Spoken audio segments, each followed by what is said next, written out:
Hey everybody, so today's video is going to be a little bit different. I'm actually going to visit a really good friend of mine. His name's David, and we have a little bit of a surprise tour in store, and he's going to be talking about a few things. Let's head there. I know I'm not driving yet, as you can see, so don't worry about that. But yeah, I'm just going to head over there now, and we're going to meet David. Stay tuned. Looks like a doomsday clock.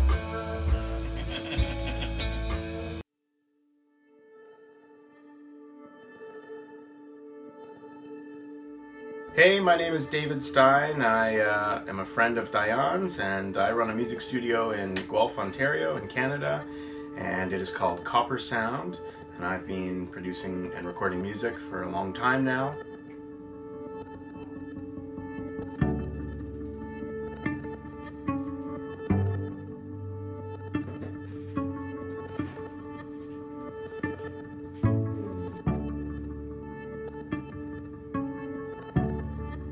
But one of my other passions is definitely animals and environments and plants and creating places for them to live. So I got started in this hobby in a small way. I had one betta fish in a small goldfish bowl, and it wasn't enough room. So I soon got a larger tank and started building a more natural environment for this fish. And that snowballed into having multiple tanks. I soon had 10 tanks. I was aquascaping and using natural plants to create environments for different species of fish. And eventually that led me towards getting into amphibians and reptiles, some of them that wanted to live in the aquatic environments. And then I started creating environments that were split, such as a paludarium or a riparium that has elements of land and not just aquatic features. So I started keeping newts and frogs that would start moving out of the water on land, and eventually I just started building terrariums for frogs and lizards and working with terrestrial plants. I would sometimes choose around the idea that I was building something for a specific animal and its needs. In a lot of the tanks that I've created, I use egg crate lighting diffuser material and PVC piping to create a false bottom and different layers in the terrarium for the plants to grow on. In this terrarium, there was a false bottom that starts, say, 3 or 4 inches in and goes on an incline or different gradations up to the back, which helps the plants at the back appear a bit higher than the plants near the front. And then in the very front, there's no false bottom. It just goes straight to the bottom of the terrarium, and so that's what allows you to have more water in the front than in other areas. I would get a combination of plants from tropical nurseries and cuttings from other hobbyists, and I would layer them in and let them grow over a period of time. The bromeliads aren't placed in the substrate. They're attached to the hardscape so that the bottom of them won't rot. I've been lucky enough to have some of my plants flower. The begonias in the back and some of the orchids have produced really beautiful flowers. So for instance, actually that right there, see that thing coming out? Yeah. That's an orchid flower. That's so cool. Which is pretty cool. This tank, when I purchased it, was originally set up with a mesh top that is more intended for desert species. And in order to control the humidity, I had a custom piece of glass made that lays on top underneath the lights and traps the humidity in. There is some gaps in the front for airflow, but I keep it pretty contained. As far as lighting is concerned, I use a combination of different LED products. One of them is Fluval, and the other ones are actually intended for planted aquariums. They work perfectly well for these terrariums. They're on timers, about 12 hours each day. The lights also have a nice sunrise and sunset dimming feature that automatically turns on at the beginning of their cycle and at the end of their cycle. So they gradually start the day and they gradually end the day. I also have a set of blue lights that come on after the sunset that are very nice in the evening. So today the tank is ready for a trim. It's totally overgrown. I want to give it a nice cleanup and give some of these clippings to Diane for some of his tanks, and we will do that now.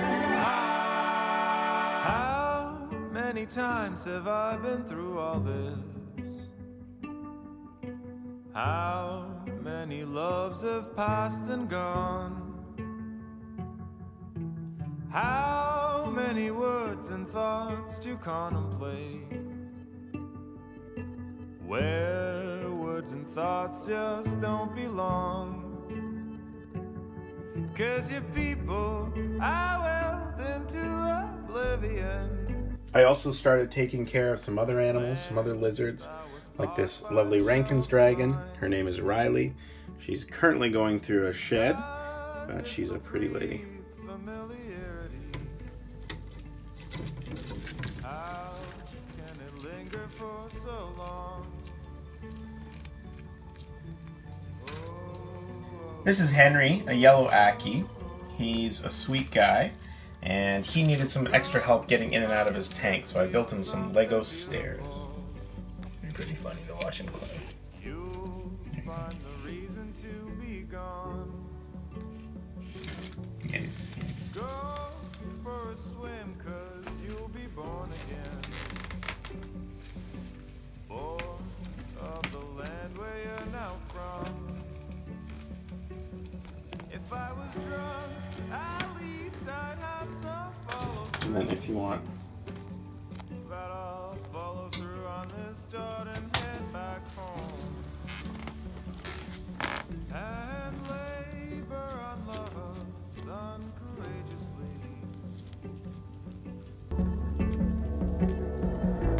Oh, oh, oh, oh, oh.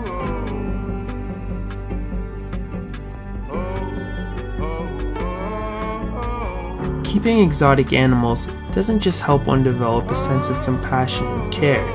In a way, it's an art. There is ample opportunity for beauty to be made from the animal's home. Anyone can partake in this, should they choose to do so. And that's a really beautiful thing. Special thanks to David for this tour and for sharing his incredible enclosure and hobby stories with us. Now for some fun with Bella, the animal ambassador over at Copper Sound. oh no, you say no. How do I keep you here?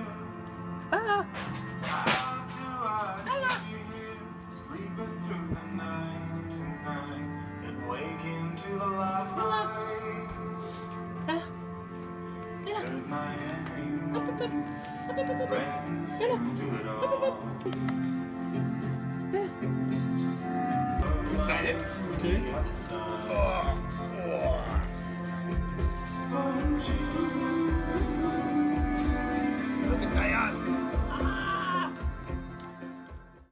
Thanks very much for watching, guys. Don't forget to subscribe, and I have a few awesome videos on the way.